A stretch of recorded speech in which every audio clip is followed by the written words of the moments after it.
if you can enter this field with a group of people, with a community of people, Scott Peck used to talk about it as glory. Glory. When you're in that field, when you're in that presence, when you're totally connected with open hearts with other people, there is something more in the room. It can be felt. It can be tapped into.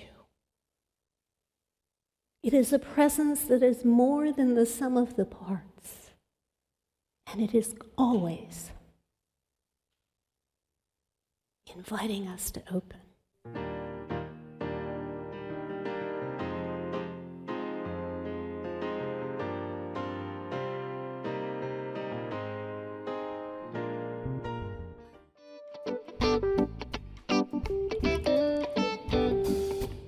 Oh, I'm going to get to dance here, aren't I?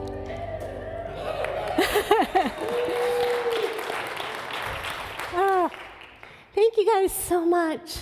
Thank you. Thanks to all of you. I've had a very full couple of days, but I've had a wonderful opportunity to connect with so many people from this community. And what I've heard is a deep love for Unity Church of the Hills. What I've received is a gracious welcome. And what I've seen is how hard people are working. I can't promise that I'm going to make it all right. But I'm eager to jump in with you and engage you in that process. And it's interesting to me that this kind of ended up on the Sunday after Easter. You guys just went through Resurrection last week, right? And so I'm here to tell you we're in transition. We're going to do it all over again. But here's the thing. Transformation, transition, this is an ongoing process. It's not a one and done, we've made it there. The spiritual journey is an ever-progressive upward movement of spiritual evolution. That's a quote from Charles Fillmore. An ever-progressive upward movement of conscious evolution. That may excite you some, it may stretch you some. Because if life is about ongoing evolution, ongoing transformation, ongoing transition, continually seeking to give greater expression to the infinite, that means we're constantly in the process of change. Do you notice that when I talk about transformation, you kind of buy in, you're ready for it? And then the word change comes up and it's like, well, can I transform without change? I don't know how to tell you to do that. But what I know is that the process of change can be difficult. It can be challenging. And that we are in a period in human history where we are invited into deep change, into deep transformation. And what happens in that process is things become unsettled. The ground we walk on doesn't feel so solid. There's a quote by Peter Steinke that I love. He says, everything is up in the air and loose on the ground. Right? And we kind of want to hang on. We want to stop it rather than lean into it and engage the process of change. Engage the process of evolution, the process of transformation. And that's a natural human response to this deep level of change. But I believe that this period in human history is ripe with opportunities. If we can lean into that change, if we can embrace that change, if we can say yes to that change.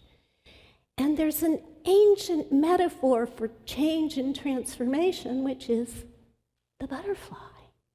And the butterfly is a beautiful illustration of our own journey. We will be doing a lot of work with the book Trusting Change by Karen Herring.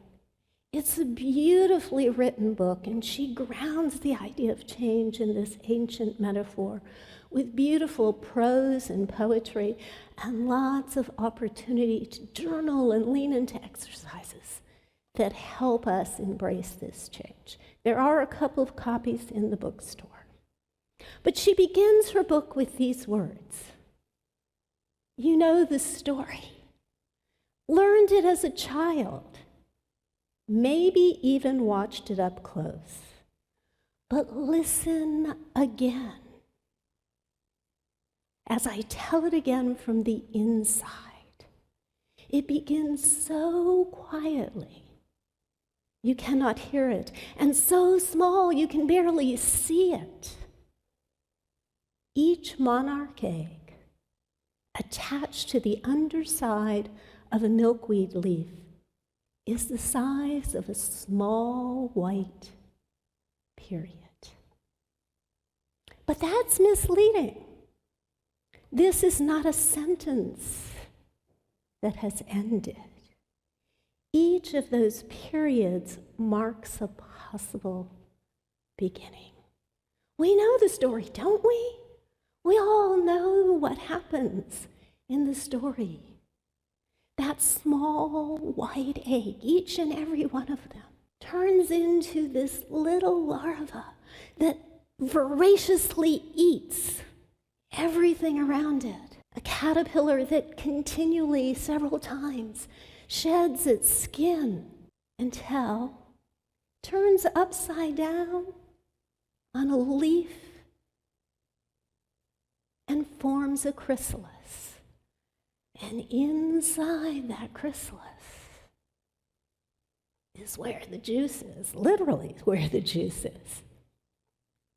Because inside that chrysalis, everything changes. Everything the caterpillar knew dissolves away. And again, Karen says, imagine the imaginal discs that have been there all along, waiting, designed to awaken in this breakdown and bring new shapes to the chaos. Wing and eye and curled antennae, like reverse fossils from the future. They are coded for metamorphosis, for emergence when all else has been dissolved and lost. But before they take form, they begin with a thrumming. There is this vibration that occurs, and in that vibration, the imaginal cells multiply. And what was once a caterpillar has dissolved into goo as something new. Something the caterpillar could never have imagined begins to take form. I used to read a book to my kids, and I can't remember the name of it, but it was the story of the caterpillar. And they talked from the caterpillar's voice. They said, well, you never get me up in that contraption. And, sometimes when we're in the goo, we kind of feel the same way, don't we? Karen turns then to our own journey, saying, can you feel it? The humming in the story that calls each of us now. Are you listening to the ancient rhythms resounding in the in-between? Old instructions for new arrangements, beckoning us to ask, who are we becoming? In the chaos of great change, what imaginable possibilities are waiting to awaken in you, in me, in us, in the world? Are you willing to let go of what you now know to become something new? Are you willing? And so if you are, then you're going to need to jump in and say yes to that change. And that's not easy. And we're in the goo, right? We're in the goo as a species right now. And what happens in the goo is we don't know what's going on. And we're unsettled. And when that happens, this lovely little reptile within shows up. You guys will get very familiar with my toys. This lovely little reptile shows up, and you know what? It gets triggered, it gets unsettled, it gets nervous, it gets fearful, and it does all this crazy stuff in our heads. But I love this little guy, because you know what? When I really need to be protected, this little guy's in my corner. The problem is he's a little overactive, right? And we kind of need to settle him down. And so really embracing this change means listening deeply. Mark Nepo says, to listen is to lean in softly, with a willingness to be changed by what we hear.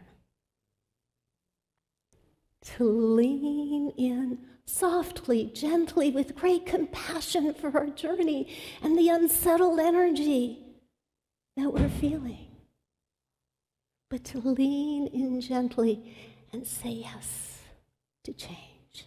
And I believe this listening takes form with 3 openings. Those openings are the opening of the mind, the opening of the heart, and the opening of the will. And when we open in that way, we begin to hear. We begin to hear what Spirit is seeking to give birth in our world, in our lives, in this community. So let's take this apart and talk a little bit about these 3 openings. The 3 openings, the first opening is the opening of the mind. And I love to ground this in an ancient Zen story about this master, teacher, this Zen master that people came to from all over to learn from this man. And one day, this very important man showed up, and he said, Master, will you teach me about enlightenment? Zen master says, well, of course I will. Please, sit down. Let's have some tea. And so as the Zen master prepares the tea and begins to pour it, this very important man proceeds to go on and on and on about all the things he's done and all the things he knows. And the Zen master smiles and nods and keeps pouring the tea. And then within a short period of time, the tea begins to spill out of the cup and onto the table and onto this man's lap. And he jumps up, angry, and says, "What are you doing? What are you doing? Can't you see that the tea is spilling all over?" And the Zen master nods kindly. Yes, yes.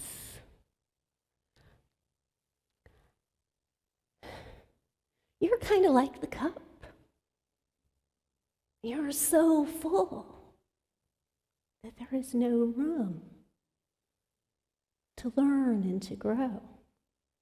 So the first step on this journey is to open our minds, to embrace what the Buddhists call the beginner's mind, to stand in each moment recognizing that each moment is a new creation, filled with infinite possibilities, but we do not recognize those possibilities. We're not able to tap into those possibilities unless we open our minds and allow all that we think we know to just kind of dissolve away and open into something new. And then there is the opening of the heart. I have been using Rumi's poem for many years, out beyond ideas of right doing and wrongdoing. There is a field. I will meet you there. When the soul lies down in that grass, the world is too full to talk about. Ideas, language, even the phrase each other doesn't make any sense. Can you feel the power of the field? Don't you want to lie in that grass? It is, after all, our most foundational teaching. When we're in the field, we're in the conscious awareness of one presence and one power. And I believe that each of us wants to lie in that grass because we know that that is the deepest truth of our being.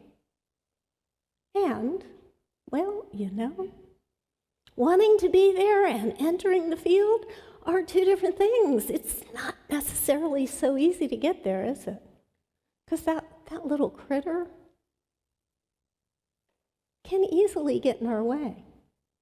I mentioned that I've been using this poem for a number of years. Maybe 6 or 7 years ago, I was preparing to do some work with a board that was in conflict, and I was going to ground it in Rumi's poem. Well, life shows up, and so as I'm preparing for this work, something happens in my own life that has my little reptile really busy. I was angry, I was hurt, I felt betrayed. And there's this voice in my head that's all about those people. And I know that when I'm in the frame of mind about those people, I am nowhere close to being in the field. So I had to stop and go, wow, if I want to be any help to this board, I need to do some of my own work. And so, first of all, I paused and began to send love to those people over there. But I also began to really get curious about what was going on for those people. What was their perspective on this situation? You see, curiosity, and this is my symbol for curiosity, because the dolphin has this big brain with a cerebral cortex that we can activate by engaging our curiosity. And the curiosity begins to loosen up that stuck energy. We can begin to look at the other person, even if their behavior's bad, with greater compassion, because the reality is that, we all do things that we're not so proud of. And we all want people to not see us as our worst actions. We want them to see more of us. And I can't always get there with all people, but what I know is this. All those people, everywhere across the world, are a part of me. And I could get curious about them and begin to understand them a little bit better. And open my heart to them, irrespective of their bad behavior. And there's also an incredible thing that happens if you can enter this field with a group of people, with a community of people. Scott Peck used to talk about it as glory. Glory. When you're in that field, when you're in that presence, when you're totally connected with open hearts with other people, there is something more in the room. It can be felt. It can be tapped into. It is a presence that is more than the sum of the parts. And it is always inviting us to open. And this brings us to the last opening, the opening of the will. Because the opening of the will is an action of deep surrender. It's listening to that collective voice. It's listening to the voice of Spirit and saying yes to that rather than all our preconceived ideas. It's opening and surrendering and engaging with Spirit in this co-creative dance and continually seeking to ask that question and hear the response. What does Spirit want to birth? What does Spirit want to birth in my life, in the life of the people around me, in the life of this community, in the life of the planet? We've talked a little bit about the unsettled energy, the goo that's present in this world. But we are connected. We are one. And the journey forward calls to each of us. The journey forward calls us to join hands. And in the words of Ram Dass, walk one another home. My favorite Bible scripture, or one of them, is from 2 Corinthians 3:18. All of us with unveiled faces, seeing the glory of the Lord as though reflected in a mirror, are being transformed into the same image from one degree of glory to another.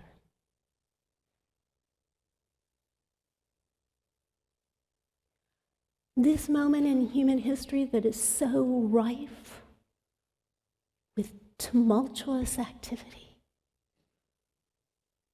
could be the opportunity to lean in softly, open our minds, our hearts, our wills, and say yes to that journey and create a different future for all of us.